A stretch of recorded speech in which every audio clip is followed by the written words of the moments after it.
So ఇంటర్‌తో పాటు JEE ఎవరైతే join అవుతున్నారో వాళ్ళందరూ కూడా ఈ ఆప్షన్స్ గురించి ఖచ్చితంగా తెలుసుకోవాలి.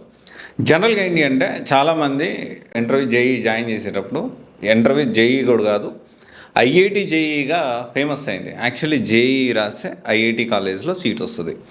జేఈఈ అనే ఎగ్జామ్ రాస్తే, జేఈఈ మెయిన్స్ అడ్వాన్స్ రాస్తే దీన్ని బట్టి ఈ ఎగ్జామ్‌ని బట్టి మనకి ఐఐటీ కాలేజెస్‌లో సీట్ వస్తది. కానీ ఇది ఏంటి అంటే ఐఐటీ జేఈగా గుర్తింపు వచ్చింది. సో జనరల్‌గా ఏంటి అంటే ఇంటర్‌తో పాటు జేఈఈ ప్రిపేర్ అయితే కొన్ని కాలేజెస్ మీద మనం ఖచ్చితంగా ఫోకస్ చేయాలి. నాట్ ఓన్లీ జేఈఈ అనేది ఒక ఎంట్రన్స్ ఎగ్జామ్. దీని ఎగ్జామే కాదు, దీనికి సిమిలర్‌గా చాలా ఎగ్జామ్స్ ఉంటాయనే విషయం మనందరం తెలుసుకోవాలి. లైక్ బిట్సాట్ కానీ, విట్ కానీ, విట్ ట్రిపుల్ ఈ కానివ్వండి, లేకపోతే ఇంకా చెప్పుకుంటా పోతే IISER, niger, Indian statistical institute, Chennai mathematical సంబంధించి ఇలా చెప్పుకుంటూ పోతే చాలా ఎంట్రన్స్ ఎగ్జామ్స్ ఉన్నాయి. బట్ అన్నిటి మీద మనం ఫోకస్ చేయము.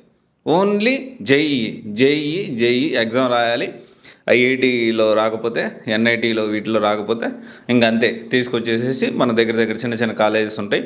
లేకపోతే ఈ జేఈఈ మనం సక్సెస్ కాకపోతే ఇమ్మీడియట్గా చాలామంది పీఆర్లు వచ్చేస్తారు. సో ఏంటి అంటే మీకు ఐఐటీ లాంటి కాలేజ్లో సీట్ ఇప్పించేస్తామని చెప్పి మాట్లాడుతూ ఉంటారు. సో ఈరోజు అలా కాకుండా ఐజర్ కాలేజ్ గురించి నేను మాట్లాడడానికి, సో అంటే జేఈతో పాటు ఐజర్ ఎంట్రన్స్ ఎగ్జామ్ మీద ప్రతి ఒక్క తెలుగు స్టూడెంట్ ఫోకస్ చేయాల్సిన అవసరం ఉంది. అండ్ దీంట్లో ఆల్మోస్ట్ చాలా తక్కువ మంది మాత్రమే దీన్ని ఆలోచిస్తూ ఉంటారు.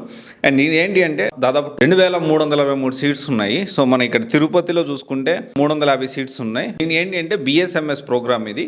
సో ఇంటిగ్రేటెడ్ కోర్స్ ఇది. సో దీంతో పాటు ఏంటి అంటే తిరువనంతపురంలో 320 సీట్స్ ఉన్నాయి, బెర్మపూర్లో 300 సీట్స్, భోపాల్లో 475 సీట్స్, ఇందులో 140 బీటెక్ సంబంధించిన సీట్స్ కూడా ఉన్నాయి.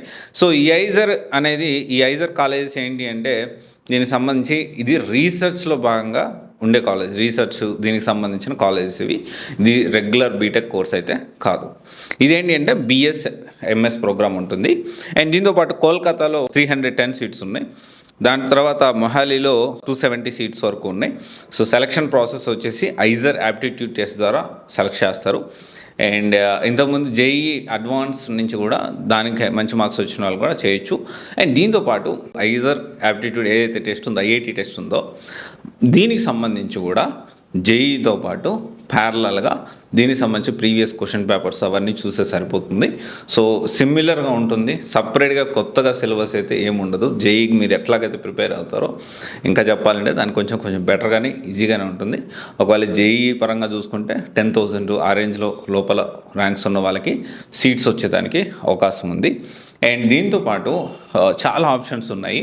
లైక్ ఇది ఒక సిరీస్ లాగా మనం చేద్దాము. సో నేను దాని మీద కూడా వర్కౌట్ చేస్తున్నాను. ఇంటర్ జేఈతో పాటు ఫోకస్ చేయాల్సిన అదర్ ఎగ్జామ్స్, ఇంటర్ జేఈలు కాకుండా మన బిట్సాట్ కానివ్వండి, నైజర్, ఐజర్, ఎస్ఆర్ఎం జేఈ, తర్వాత మణిపాల్ ఎంట్రన్స్ ఎగ్జాము, తర్వాత అమృత ఎంట్రన్స్ ఎగ్జాము, తర్వాత శివనాడార్ యూనివర్సిటీది, ఐఎస్బిఎఫ్ది మనం ఇప్పుడు మాట్లాడుకున్న ఐఐఎస్ఏ, ఎస్ఐఈ, తర్వాత నైజరు, ఐజరు, సో చెన్నై మ్యాథమెటికల్ ఇన్స్టిట్యూట్, దీంతోపాటు అబ్రాడ్ ఆపర్చునిటీస్ కూడా. సో జేఈ కొన్ని టెస్టులు మనం రాయొచ్చు, జర్మనీకి వెళ్ళొచ్చు, సింగపూర్ వెళ్ళి చదువుకోవచ్చు. So UK and US opportunities కూడా ఉంటాయి. సో ఇలా బోల్డ్ ఆపర్చునిటీస్ ఉంటాయి. వాటి అన్నిటి గురించి కూడా ఇది ఒక సిరీస్ లాగా చేద్దాము. డెఫినెట్లీ ఈ ఛానల్లో మనం అప్డేట్ చేస్తాము. సో ఇది ఒక ప్లేలిస్ట్ లాగా మనం అప్డేట్ చేసి ప్రతిదీ కూడా చేస్తాము. సో మీకు వైపు వెళ్ళాలంది 10th అయిపోయిన తర్వాత చాలా ఆప్షన్స్ ఉంటాయి కదా. ఆప్షన్స్ ఏంటి, ఎంపీసీ బైపీసీ కాకుండా వేరే ఆప్షన్స్ ఉన్నాయి, దానికి సంబంధించిన ఇన్ఫర్మేషన్ కూడా మనం ఈ ఛానల్లో తెలుసుకోవడానికి ప్రయత్నం చేద్దాము. సో జేఈతో పాటు ఐజర్ ఏదైతే 7 క్యాంపసెస్ ఉన్నాయి around across India. So focus చేయండి. దాదాపు 2363 సీట్స్ ఉన్నాయి. అండ్ డెఫినెట్లీ సో చాలా తక్కువ మంది ఫోకస్ చేస్తారు, ఇంట్రెస్ట్ కూడా చూపిస్తారు. సో మీరు కూడా ఒకసారి మిస్ చేయకుండా దీని మీద కూడా ఫోకస్ చేయండి. చాలా మంచి ఫ్యూచర్ ఉంది దీనికి. Thank you.